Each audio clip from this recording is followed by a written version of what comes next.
Para quem não sabe, um QA é chamado de muitas vezes de tester, justamente porque um dos nossos trabalhos, um dos trabalhos que o QA ele tem ali que fazer dentro da empresa é testar.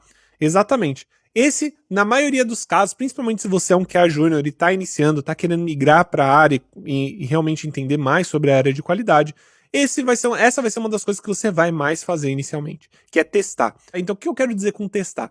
Então, imagina aí, você provavelmente já deve ter pensado assim, poxa, quando eu vou comprar uma comida, eu sei que eles têm um setor de qualidade para verificar a qualidade da produção da comida.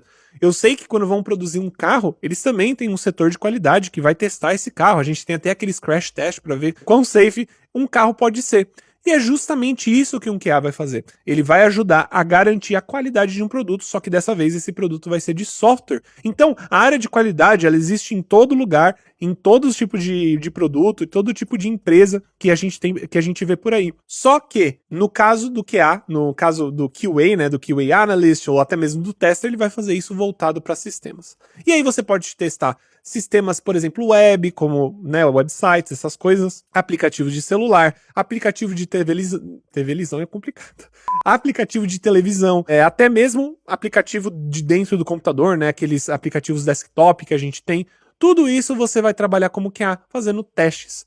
E aí você vai, inicialmente, principalmente, fazer testes manuais. Então, por exemplo, lançou uma nova feature. A gente tem, então, um e-commerce aqui. E no nosso e-commerce, agora, a gente pode dar like nas coisas. Então, tudo que eu dou like, ele vai para uma parte específica ali do meu profile, né, do meu perfil. E aí, quando eu dou like, eu tenho que ver se tudo que eu dei like tá realmente no meu perfil. E é justamente isso que o QA vai fazer testes. E no caso aqui eu tô mencionando testes manuais, justamente para você que tá querendo migrar, para você que tá querendo se tornar QA, é isso que você vai fazer a maior parte do tempo. E não só isso, tá bom? Um QA ele não é só o cara que vai ficar testando ali na ponta do processo, ou seja, antes de entregar, testa para ver se tá tudo certo e manda para produção para o usuário usar. Não, não é só isso.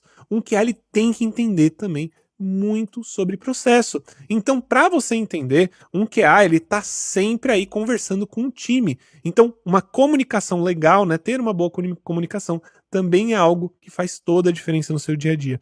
E é isso que você vai ter que fazer. Por que você tem que ter tanta comunicação? Porque você vai ter que conversar com o desenvolvedor para entender melhor como que ele desenvolveu aquele sistema, ou até mesmo para você falar para ele, olha, eu achei um bug, eu achei um erro aqui. Então você vai ter que conversar com o desenvolvedor. Não só isso, você tem que ter um contato direto com o time de produto. E o que o time de produto faz? Ele ajuda a criar as especificações, né? Criar tudo que precisa ser desenvolvido daquele sistema. Então, as histórias, né? Aquelas tasks que são descritas vão vir pelo time de produto.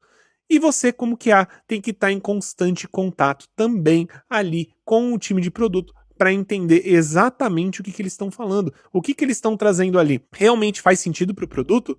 E por que isso, galera?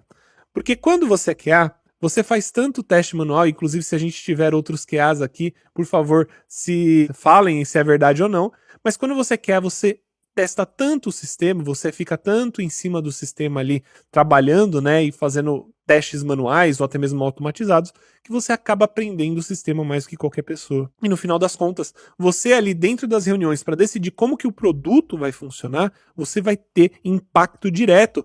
Ah, Manny, mas não é o dev que vai desenvolver? Exatamente, mas para ele desenvolver, precisa ter uma descrição, precisa ter literalmente ali uma boa descrição falando sobre os critérios de aceite, falando sobre os requisitos, falando sobre tudo o que aquela task ou aquela feature que vai ser desenvolvida vai acontecer. E você, como QA, pensa nisso, você vai ter atuação direta naquele produto. Então tem features que às vezes elas vão ser alteradas justamente porque você, como QA, conseguiu trazer ali uma visão que às vezes o desenvolvedor e o time de produto não tem, justamente porque você entende muito sobre o sistema. E galera, só para você ter noção, eu trabalhei, por exemplo, em empresas que são um pouquinho maiores aí no Brasil, né? Por exemplo, a Estratégia Concurso, que é uma empresa até que meio conhecida, né? E teve features do sistema deles que eles trouxeram que eu não deixei entrar.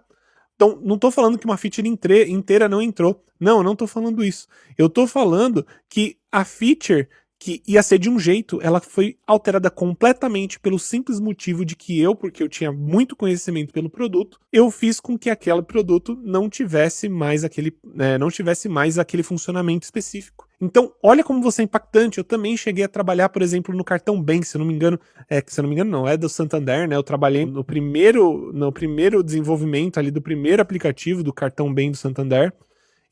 E teve coisas ali que acabaram não entrando porque, por exemplo, eu como QA vi que não faria muito sentido. E aqui o João ele falou aqui, ó, chega no nível de saber cada coisinha do sistema, até as gambiarras, exatamente. Você entende profundamente o sistema. O Lennon também tá falando aqui, ele trabalha como QA, ele é exatamente isso, é também trazer qualidade pro processo do time. Caraca, Lennon, que lindo ouvir você falando isso, ó. Trazer qualidade para o processo do time. E é justamente isso que eu tô falando. Quando eu trago esses pitacos aí que mudam o sistema inteiro, que você fala assim, poxa, essa funcionalidade ia ser X, agora ela é Y. Cara, é incrível isso, porque você tá realmente mudando a cultura do time, você tá colocando o seu mindset de qualidade dentro daquela reunião para fazer com que o sistema funcione de uma forma ou mais fácil de ser desenvolvido ou até mesmo que vai gerar menos problemas. Justamente porque você sabe as integrações que esse sistema está fazendo. Então você sabe os problemas possíveis que podem acontecer. E isso é muito legal. E nesse momento, quando você está ali nessa discussão e trazendo esses pontos dentro do refinamento, né, que são reuniões que acontecem antes do desenvolvimento do sistema, cara, você muda tudo. É ali, é naquele momento ali, que inclusive é uma metodologia muito conhecida aqui, que eu vou ser um pouquinho mais técnico. Naquele momento, você está, por exemplo, trazendo uma metodologia chamada Shift Left, que é justamente trazer o processo de qualidade, trazer uma visão de qualidade para a ponta, né, para a ponta esquerda, para a ponta antes de ser desenvolvido o sistema. E isso é sensacional. Então tem gente aí, né, eu lembro que quando eu comecei na área de QA, eu tinha muito amigo desenvolvedor que ele não queria virar QA ou ficava me zoando porque eu era QA, porque ele achava que eu sabia menos do que ele de tecnologias. E realmente, um QA, ele não precisa saber tanto assim de desenvolvimento. Um QA não precisa aprender a desenvolver que nem um desenvolvedor júnior. Longe disso, na verdade. Hoje, eu sinceramente, tá? No meu atual momento, que eu sou um QA sênior, que já trabalha mais de 9 anos na área, eu, sinceramente, não tenho o nível de um desenvolvedor pleno para desenvolver. Por quê? Porque eu não desenvolvo todo dia. Eu tenho um conhecimento, sim, de muita coisa, de muitas ferramentas e como elas funcionam e como gerir essas ferramentas, mas não necessariamente eu preciso saber fazer, por exemplo, uma API com autorização do melhor jeito possível. Não, eu sei fazer uma API, eu entendo porque eu quero saber como que um desenvolvedor pensa, eu quero saber quais são os problemas que um desenvolvedor encontra, mas você não precisa desse nível todo para poder se tornar um QA, muito menos para poder se tornar um QA júnior, começar na área. Então eu diria que a porcentagem aí que você vai precisar aprender de programação versus o que o desenvolvedor precisa aprender inicialmente é 10% do que um desenvolvedor precisa. Porque o que você precisa aprender é programação básica para dentro da área de qualidade e você também precisa aprender sobre automação de testes, tá bom? Então, ó, o João falou, eu te entendo, já barrei algumas atualizações do aplicativo. É isso aí, mano, faz toda a diferença. O João falou, desenvolvimento não tem a mesma visão que um QA, que entende onde cada atualização pode afetar e ter possíveis problemas futuros. Perfeito.